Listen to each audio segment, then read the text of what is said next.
Life is good 13. 13 love to y'all. You are creation 13. Today I want to talk to you about, the importance of working inside yourself. I've always told you guys, to continue to work inside yourself. Everything that you experience and go through is within yourself. Emotions gives you that hint in life that everything is within yourself, and whatever is within will reflect without. Your whole experience is a reflection of your inner being, and this is why it's so important to focus on yourself, and always focus on yourself. Sometimes people get the perception that if you focus too much on yourself, then you lose touch with um, perceived reality. But the more and more as you experience things and become aware of things, you are creating your reality from your inner reflections. And it's so important to become aware of that perception and experience. And a lot of people are beginning to become aware of this. Um, and this is kind of what my guys wanted me to talk to you about, is just the importance of inner work. And only you can give yourself that time and give yourself that experience to further explore inside yourself, to make you um, feel secure about yourself, to love yourself, to respect yourself. And when you learn to do all these things, you can learn to um, love, respect, and learn how to help or aid others in their experience. And when you reflect from your heart, people will begin to see that reflection and that change within you. Um, and it will be an inspiration for others to um, further uplift themselves. Because, if you see someone uplifting themselves, you have the choice to either find out um, how they're experiencing such a happy experience, while another person may be experiencing a very um, dense, negative experience. Positive and negative experiences. You know, the awesome thing about this whole experience is that you get to experience both sides, and the ultimate challenge is to um, blend those sides together to create a whole being, the wholeness of yourself. We got positive, we got negative, good and evil, yin and yang, the push and pull effect. That push and pull effect is what you want, because if you're too good or too positive, you're leaving all that negative, bad energy down here, so you're not creating the yin and yang effect, that push and pull effect. You're just in an up and down situation and experience. And that goes the same with negativity and a lower experience. But you have to become aware of it. Doesn't mean that you need to experience negativity. It's to learn the balance and um, the wholeness of it. You need to become aware of it and then blend it together, because there's both good and bad in both positive and negative. And you got to create that spiral effect that I told you guys about, that spiral life, to create that yin and yang, that push and pull, um, or what is better called as the 69. Is you want that to constantly move in your being. This will create a charge in your being and be able to reflect your true potential in your heart. Hopefully this is making sense. But that's the ultimate goal, is to create that perfect balance, that perfect harmony in your being. Um, and to understand, just the importance of loving yourself and taking that time to look within yourself, to meditate. Um, and if you pray, you know, learn and focus on what that is. Praying is the same thing as meditation, but it got twisted up. But it's giving that time to yourself, and talking with your guides. I talked about this in previous videos and becoming aware of beings and entities that you talk to. More than likely, they're just your guides, or you can call them angels. Whatever it may be, you're talking to beings. Now, the ultimate goal and test um,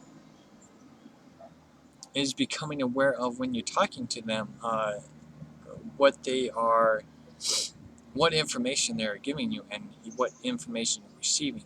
Now, if they're your true guides, angels or whatever, they're going to give you hints and tips on what you need to work on and what will help benefit um, your experience and a reflection of your heart. That's when you know you're talking to your guides. Now, if there is beings that are saying, you need to go do this, you need to go do this, what you're doing is wrong, this, and this.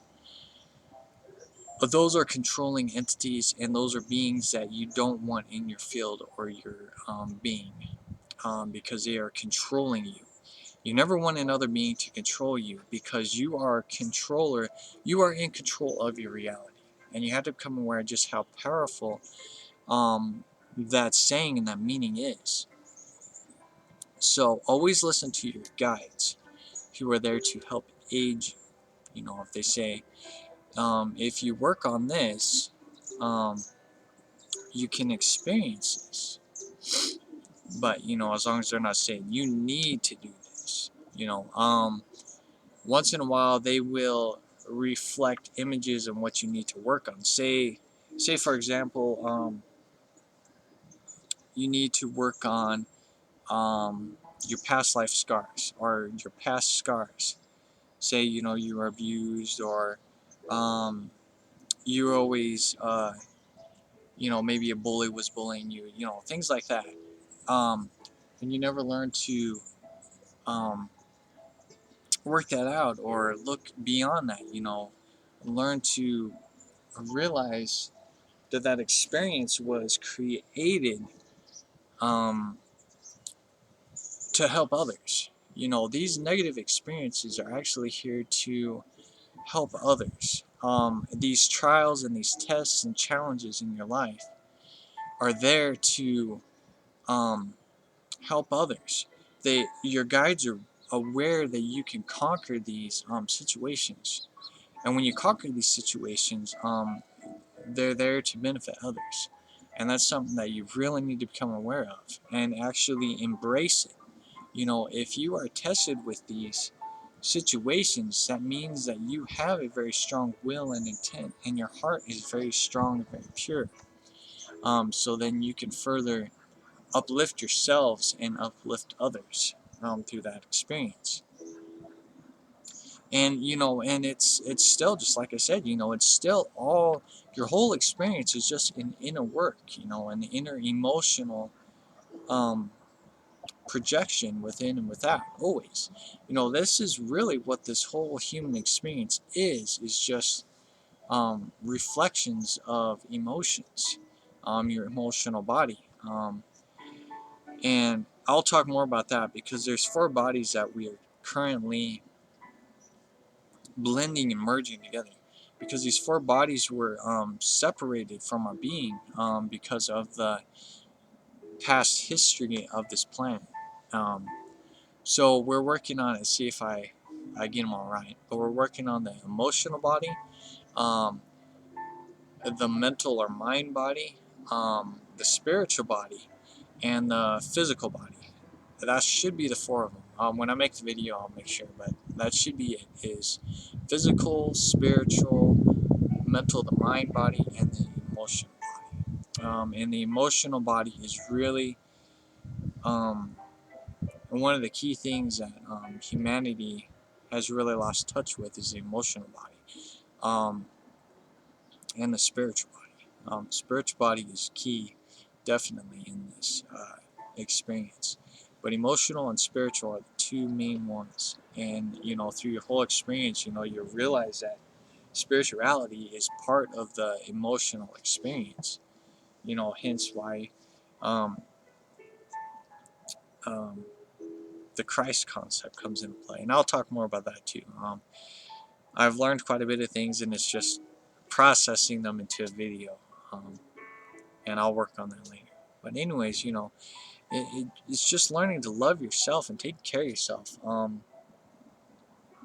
The same way with what you put into your body. With the whole eating experience.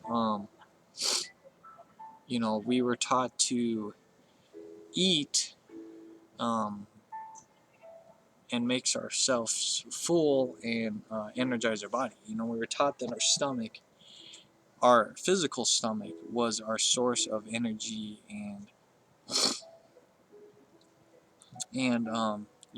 that's how we energize our body. But we weren't taught more than that. And as we are becoming more and more aware of our being and our experience, we're realizing that it's the connection of our spiritual being and connection that our stomach, from a spiritual point of view. And I made videos about this, and I will probably make more about them. But it's our spiritual cord, our spiritual connection. Even when you're in the womb, you have the umbilical cord that feeds and nurtures us. And that's a sign of reflection, that is a continued projection. Our spiritual being is connected to a cord still, and we have to feed that spiritual cord from the energy that is drawn all over our being. Everything is energy. Me just moving around, if you can imagine what it looks like, kind of like water. You are pushing the stream of water. It's still until you start moving it, and it creates a current, wave, a vibration. Um, and that's how it is with life itself. You are constantly moving energy, streaming energy. Even as I'm doing this, I'm streaming energy to me and surrounding me constantly. And this feeds your body, feeds your spiritual body, and this actually will make you not as hungry because you're actually feeding what your body really needs. And it goes through three phases because of what happened in our past history. We are in a lower state. So, what I learned today is there's three main experiences, and I learned another thing about the word like consciousness and stuff. There's a hidden concept in there that I didn't really realize. But with consciousness, it starts with con. So it's basically it's conning your experience. It's basically an illusion of your experience. So every time you say consciousness, it's actually creating an illusion or a bounce reflect or reflection. I'll try not to talk about too much because I don't want to confuse you guys. But if you want to really turn that word around, from what I learned, is it's cautiousness. It's being cautious of your experience and what you're doing. Being cautious of every little thing that you do. Because when you're cautious of something, you're creating an effect of something. You are becoming aware of the effect that you are going to experience and project. So with that, being cautious of what you put in your body is important. Like I said, we were taught at first, because of past history with other beings, um, we were taught to eat other animals and intake that in our being. And that's a lower experience. But because as a whole, it it created that experience, that effect. So it started to feed our energy in different ways. Um, But as you become aware more of it, you want to look past it. You become aware of that. We are sharing an experience with all living beings, and when you become aware of this, it doesn't make any sense if you are killing and eating a being if we're trying to create harmony with beings. And this is also the same effect with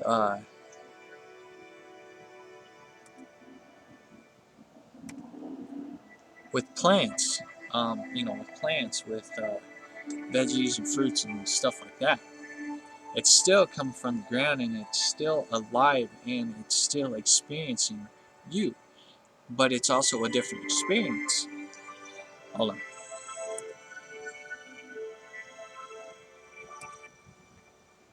There you go. Music was getting loud. But you know, the fruits and veggies are still alive as well.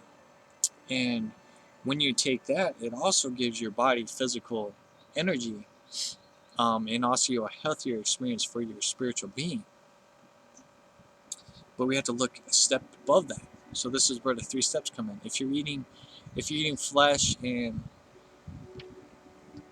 other junk food, that is a lower experience, limited experience. So you want to move beyond that. And one of the key things is when you're eating meat, and why people get so sick when they eat fruits and veggies, is because it's countering two different experiences, two different um, uh, cautiousness reflections. Fruits and veggies are a higher vibration, and eating other beings is a lower frequency. So you are creating an imbalanced wave effect in your being, which is why a lot of people get sick all the time. If you eat more meat, you will get sick quite a bit too, anyways. But you'll be energized by that. And it's the same way if you just eat fruits and veggies all the time, you'll be energized by that. But what I've learned is that these are two experiences, but there's an experience in between both. And this is one of the ultimate goals that we are getting into, is that eventually we will not have to eat at all, because we are just like a plant. Um, and what a plant is, how it grows and develops, is through the ground, and it's through the sun and through water that allows it to grow into its full potential being. And we can learn a lot from plants because we are plants ourselves.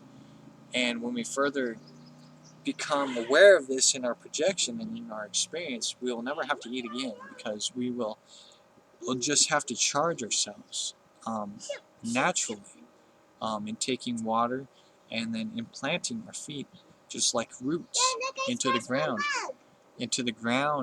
or into any kind of water, to allow that nutrients to grow and reflect inside yourself. So those are three experiences that I've learned that